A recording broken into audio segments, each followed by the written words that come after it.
শীতকাল আরাম করার সময় নয়, নিজেকে লেভেল আপ করার সময়। শীতে কাতর নয়, তোমার লক্ষ্যই তোমাকে গরম রাখবে।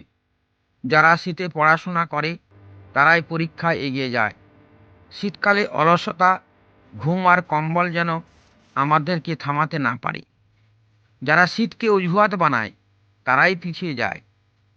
তাই বলি, পড়ে ওঠো, 1 ঘন্টা স্মার্ট স্টাডি করো, কারণ এই সময়ই ব্রেন থাকে ফ্রেশ এবং অ্যাক্টিভ, তাই মনে থাকে বেশি।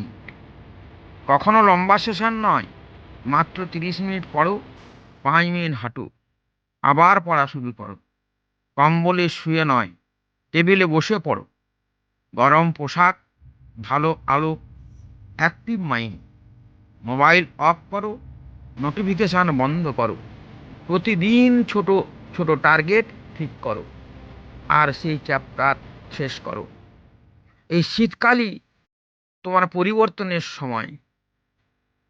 তাই বলো, আমি অলসতা জয় করব, আমি ভালো রেজাল্ট করবই। আর কমেন্ট করে জানাও ইয়েস বলে। প্লিজ চ্যানেলটি সাবস্ক্রাইব করো।